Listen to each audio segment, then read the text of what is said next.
जोपर्यंत तुमच्या घरामध्ये तुमची बायको आहे ना, तोपर्यंत तुम्ही कामावून घरी येण्याच्या आत तुमच्यासाठी घरामध्ये गरम स्वयंपाक तयार आहे. तुमचा चहा पिण्याचा टाइम होण्याच्या आत तुमच्या हातामध्ये चहाचा गरम गरम कप आहे. पण ज्या दिवशी एक लक्षात ठेवा, तुमची बायको या जगाचा निरोप घेईल, ज्या दिवशी तुमची बायको हे जग सोडल ना, त्या दिवशी तुम्ही कामावून घरी येण्याच्या आत गरम असणारा स्वयंपाक कधी थंड होईल आणि तुमच्या हातामध्ये तुमचा टाइम चहा पिण्याचा होण्याचा आत जो तुमच्या हातामध्ये चहाचा कप यायचा ना, तो चहाचा कप कधी थंड होऊन तुमच्या हातामध्ये येईल हे तुमच्याही लक्षात येणार नाही. म्हणून जोपर्यंत दादा तुमची बायको जिवंत आहे तोपर्यंत तुमचं विश्व आहे, तुम्हाला घरामध्ये मान सन्मान आहे. पण ज्या दिवशी तुमची बायको जाईल ना, त्या दिवशी घरामधला अलगत मान सन्मान कमी होईल, ही गोष्ट लक्षात घ्या. मी नेहमी एक कथा सांगत असतो दादा. एक सुंदर असा परिवार होता माऊली. त्या परिवारामध्ये सुंदर असं त्यांना 3 मुलं होते. आयुष्यभर मायबाप हाडाचं काढा करायचे, रक्ताचं पाणी करत होते आणि त्या मुलांना मोठं करू लागले. मुलांना चांगलं शिक्षण दिलं, चांगलं नोकरीला लावलं. आता नोकरीला लागल्यानंतर कुठल्याही आईबापाला चिंता असते ती आपल्या मुलाच्या संसाराची. म्हणून मायबापानं 3 मुलांसाठी सुंदर अशा मुली बघितल्या आणि दादा सुंदर असं लग्न लावून दिलं. घरामध्ये नवीन सुना आल्या. सुना आल्यानंतर काही दिवस राहिले आणि मुलांनी सांगितलं, आता आम्ही आमच्या कामासाठी आमच्या हिशोबाने शहराच्या ठिकाणी जातो. आईबापांनी सांगितलं, ठीक आहे, जा तुम्ही निघून. 3ही मुलं आपल्या कामाच्या हिशोबाने शहराच्या ठिकाणी जाऊन राहू लागले. घरी आता त्यांचे मायबाप 2 जण राहिले. त्यांच्याही मनात होतं, आता आपल्या मुलांचं सगळं आपण योग्य रीतीने पार पाडून दिलं.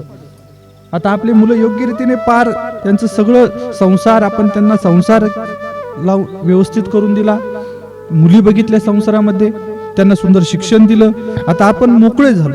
आता यांच्या मनामध्ये होतं आपण गावाकडे राहू, जे काही शेत आहे त्याच्यातून जो काही पैसा मिळेल त्याच्यामधून आपण आपली सगळी जी उर्वरित आपलं आयुष्य आहे ते व्यवस्थित घालवू. मस्तपैकी काही दिवस गेले आणि काही दिवस गेल्यानंतर रात्री याच्या बायकोच्या हृदयामध्ये अचानक दुखायला लागलं. हा कसा तरी उठला, बायकोला उठवलं, गाडीमध्ये घेतलं आणि दवाखान्यात घेऊन गेला. बायकोला दवाखान्यामध्ये नेलं. डॉक्टरांनी सांगितलं काय टेस्ट करावं लागेल. याने सांगितलं काय लागल तो पैसा लागल, पण माझ्या बायकोला व्यवस्थित करा. डॉक्टरांनी सगळ्या टेस्ट केल्या आणि डॉक्टरांनी सांगितलं तुमच्या बायकोला ब्रेन ट्यूमर आहे. तुमची बायको काही दिवसाची सोबती आहे तुमच्या. याने ऐकलं आणि धक्का लागला. अरे, जिच्यासाठी आयुष्य, जिच्या सोबत आयुष्य घालवलं, ती काही दिवसानंतर आपल्याला सोडून जाणार आहे. पण काय करणार आहे, बायकोला घरी घेऊन आला. बायकोची रोज काळजी घेऊ लागला. एक दिवस बायकोने सांगितलं, अहो लेकरांना भेटावं वाटतंय, हो लेकरांचा चेहरा बघावा वाटतोय, लेकरांना बोलावता का. याने आपल्या लेकरांना फोन केला. सांगितले बघा तुमच्या आईला तुम्हाला भेटावं वाटतंय, काही दिवसाची पाहुणी आहे, तिला भेटण्यासाठी या. मुलांनी सांगितलं बाबा अहो तुम्हाला माहिती आहे कामाचा लोड किती असतो, काम खूप आहे, त्याच्यामुळे आम्हाला येता येणार नाही. काही पैसा लागला तर आम्हाला सांगा तुम्ही, आम्ही पाठवून देऊ, पण आम्हाला टाइम नाही. ज्या आईनं आयुष्य लेकरांसाठी घालवलं त्या मुलांकडं आईला भेटण्यासाठी टाइम नाही.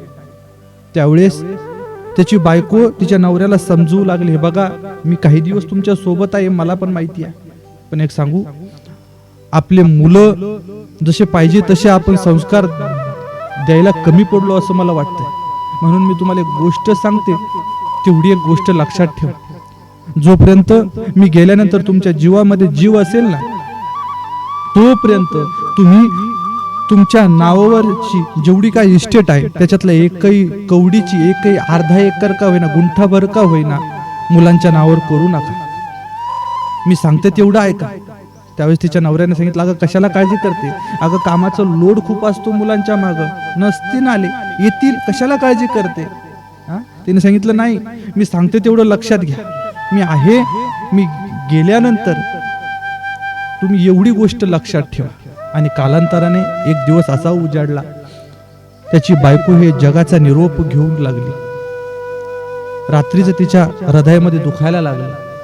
पुन्हा थोडासा झटका आल्यासारखं झालं. आणि त्या दिवशी त्याची रात्री त्याची बायको या जगाचा निरोप घेतला. त्याच्या बायकोने जग सोडलं. सगळे मुलं आईच्या अंत्यविधीसाठी आले. आईचा अंत्यविधी केला. 2 दिवस थांबले आणि तिसऱ्या दिवशी मुलांनी सांगितलं, बाबा अहो आम्हाला जावं लागल, आता काम आहे, लोड आहे, जावं लागल. मुलांनी निरोप घेतला. मुलं निघून गेले. 10वी पर्यंत थांबले नाही. बापाला वाटलं 10व्याच्या दिवशी तरी मुलं येतील, आपल्या आईच्या 10व्यात त्यांच्या आईचा 10वा आहे. पण त्या दिवशी मुलं आले नाही. घरी बाप एकटा पडला. कर्मी ना त्याला काय करावं एक दिवस विचार केला. आता आपले मुलं आपण खूप चांगले आहे, शिक्षक सुशिक्षित आहे, शहराच्या ठिकाणी राहू लागले.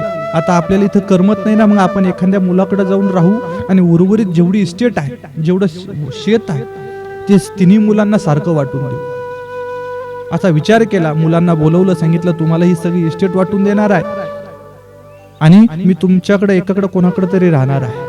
तुमचं तुम्ही ठरवा, मी कुणाकडे राहायचं ते. मुलं इस्टेटीत वाटणी होणार, इस्टेट मिळणार, पैसा मिळणार म्हटल्यानंतर मुलं लगेच आले. आल्यानंतर बापानं सगळी इस्टेट सारखी वाटून दिली. आता बापाच्या मनात होतं कुणाच्या तरी एकाकडे आपण राहू, उर्वरित आयुष्य घालवू. पण जसं या बापाने शेताची, वावराची, पैशाची वाटणी केली, घरदाराची वाटणी केली, तसं त्या मुलांनीही ठरवलं आजपासून 1 महिना बाप माझ्याकडे राहील, मोठ्याकडे. दुसऱ्या महिन्यामध्ये दादा तो बाप दुसऱ्या जणाकडे राहील आणि 3ऱ्या महिन्यामध्ये तो बाप लहान्याकडे राहील.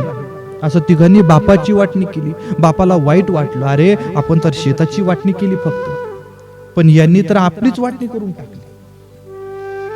बापाच्या डोळ्यामध्ये अश्रूच्या धारा आल्या. पण मुलांनी समजवलं, बाबा आम्हाला प्रत्येकाला वाटतं तुम्ही आमच्याकडे राहावं अशी आमची इच्छा आहे. कशी बशी बापाची समजूत काढली आणि बापाला घेऊन शहरामध्ये गेले. पहिल्या महिन्यामध्ये बाप मोठ्याकडे राहू लागला. पहिला महिना संपत आला की बापानं त्याचं पिशवी उचलावी आणि दुसऱ्या मधल्या मुलाकडे राहण्यासाठी जावं. पण मधल्या मुलाकडे राहण्यासाठी गेला की गोळ्या संपेला असेल, औषध जर संपेल असेल ना, तर मधल्या मुलाला सांगावं, अरे बाळा, अरे औषध संपलंय रे, औषध घेऊन येतो का. तेवढ्यामध्ये मधल्या मुलानं म्हणावं, अहो आताच मोठ्याकडून आला ना, त्याच्याकडून औषध घेऊन यायला काय झालं होतं. हा, माझ्याकडे काय पैशाचं झाड आहे का. माझ्याकडे पैसे नाही. आता लहान्याकडे जेव्हा जाताल तुम्ही त्याच्याकडून पैसे घ्या आणि त्याच्याकडे गेल्यानंतर औषधं घ्या.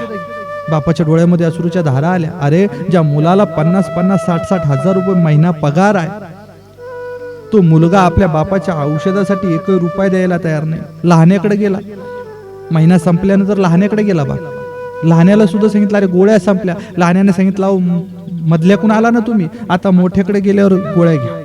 तीच परिस्थिती महाराज त्या बापाला महिन्याच्या शेवटच्या तारखेला, दादा तुम्हाला विश्वास पटणार नाही, पण त्या बापाला महिन्याच्या शेवटच्या तारखेला भाकर सुद्धा मिळत नव्हती. का तर आमचा आज महिना संपलाय. सून चहा सुद्धा देत नव्हती. का तर आमचा महिना संपलाय. त्यावेळेस महाराज त्या बापाच्या डोळ्यामध्ये अश्रूच्या धारा लागल्या. त्या बापाला त्याच्या बायकोचे शब्द आठवू लागले. तेव्हा त्याला आठवू लागलं, आपली बायको सांगत होती आपल्याला, जोपर्यंत तुमच्या जीवामध्ये जीव आहे तोपर्यंत मुलांच्या नावावर 1 रुपया करू नका.